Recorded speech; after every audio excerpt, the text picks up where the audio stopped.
Face reality, people. Movies are dead. Games are dead. Narrative? Dead. Media is nothing but neural trigger response and viral conditioning. Wait, what are you two talking about?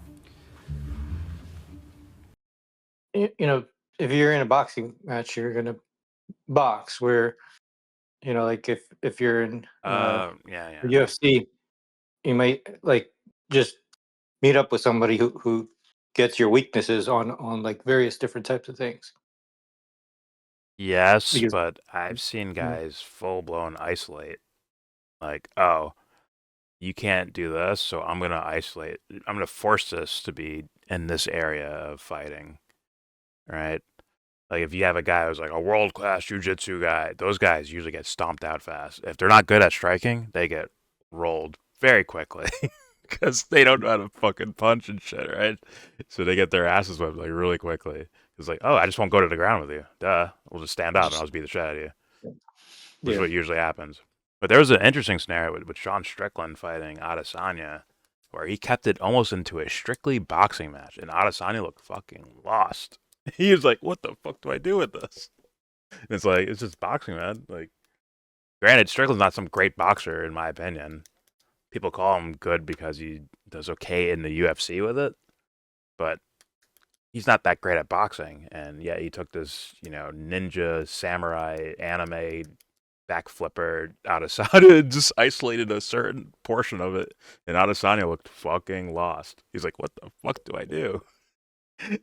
Like Strickland, who's not overly strong, overly powerful, overly quick, none of those properties he has over Adesanya, and Adesanya's supposed to be a fucking ninja, right? So Yeah. it's Strickland just Yeah, I remember isolated that. boxing. He couldn't do anything. And I was like, God damn. God damn. Yeah. And it's they don't realize, like, I don't think these fools realize the different caliber. Like it's like, what's his name, McGregor fighting Floyd. It's like, well, he punches hard, knocks people out. Like, so so Floyd played with this guy, like played around with him like a sparring partner, like played with him carried him for rounds, and then it's like, all right, I'm gonna knock you out now. It knocks him the fuck out. So it's like, I don't know. Did you see the news, Jordan? What's up? What's the news?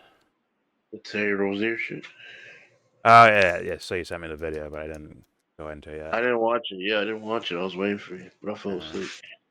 As of now, I'm reviewing a movie called The Fire Inside, the Clarissa Shields story. We're talking a little boxing MMA, Okay, I don't know what that is. You know who Clarissa Shields is? How dare you? Yeah. Yeah, it's almost like no one cares about female boxing. No. But as a movie, typical sports movie, right? Typical feel-good sports movie. Every scene is the most dramatic thing on planet Earth at all times. I can't tell what's real, what really happened in Carissa's life, what didn't. I'm sure there's exaggerations here. I'm sure there's shit left out. But it's typical feel-good sports movie. They drag you down to pick you back up later, right? Like, oh shit, I can't pay my bills. Life's a struggle. Then boom, I make the Olympic team, and now I win a gold medal. At some point, someone needs to do this sports feel-good shit, but really stare at the pacing, right? Don't just just runaway movie. Don't just look at all the other shit and just cash it in and say, fuck it, I'll just do what everyone else did with their sports movie. Someone's got to find that key to pacing to where you take things that are supposed to be mundane and add magic to them so that we care when Carissa's writing something in her notebook in the hallway at school. Like, make those moments just as important as when she wins a gold medal. That's what sports movies struggle with, it seems like. On a quality level, right? But you're right, Anthony? Jesus. No, I'm fucked up. I'm sick of shit. Oh fuck. I got a fever. Hit the NyQuil, son. I did, bro, but I work outside, man, so It's rough. Yeah. Dayquil. But yeah, sports movies are gonna have to figure that out. I think. I don't know. Something like Whiplash, even though it's about music, is like it's like a sports movie, bro. Like the way it played out, it's a way more interesting movie. It just says that style of things. But whatever. Hey, if you're into like the feel good movies, like the rise up from the bottom, right? I mean, the movie's called The Fire Inside. I'm like, yo, where's that? I heard it said in dialogue in the movie, but where's where is someone defining the fire, then showing it rise from Clarissa? Where is that? That's what I want to see from some of these sports movies. But it is what it is. If you're into the sports movie stuff, this film will not bother you. If you just want something to watch that doesn't hurt your feelings, there's no like ginormous flub shitty movie. Like it's not a shitty movie at all. This movie's fine for you too. Like you could enjoy it. But if you want like high art shit, this is not it. It's real like it's a formulaic sports movie to make you feel good about Clarissa's story, and it does make me feel good. I'm like, oh, I'm happy for her that she rose from shitty circumstances to become something, right? It's just we see it 10 million times before. Like if I was Clarissa, bro, I'd be like hovering over the movie, like, no, we're fixing this around, we're fixing it. Like I'd start studying film just to fucking have something to say on set. Like, no, we're doing this with the film. Okay, why are you doing this? Like, I wasn't that sad that day, or I wasn't that happy that day, or this is the more important thing that was going on. This is the thing that grew the fire in my heart of why I do what I do.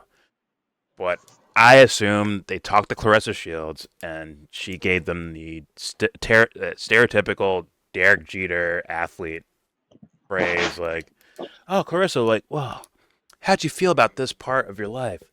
Well, I struggled. Me and my family, we struggled, but I gave 150%, and I didn't give up, and I made it all the way to the top. All right, good. Let's write an entire movie based on that. Thank you. It's like fuck. We need one of these poet motherfuckers to become some famous athlete, so they can like have input on their own sports story, so that the story booms and blossoms into something bigger than boxing, bigger than Clarissa or the athlete. Some sort of story that if you don't give a fuck about sports at all, you're attracted to and you lock in with. It's about that fire inside, bro. Not just Clarissa, not just boxing, not just athletes. But like I said, it's not.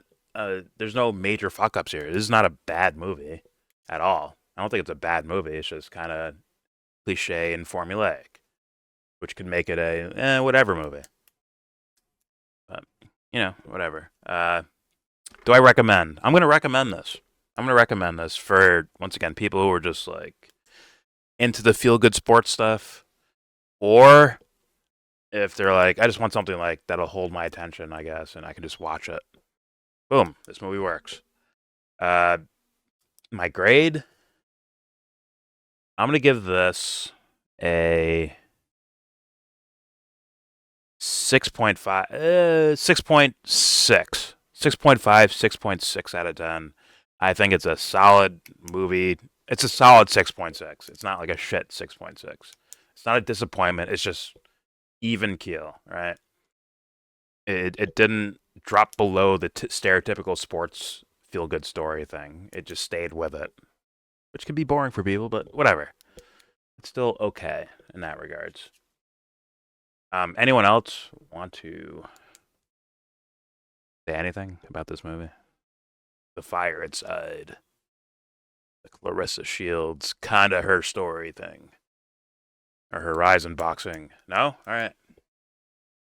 Here's your review for The Fire Inside. Check it out.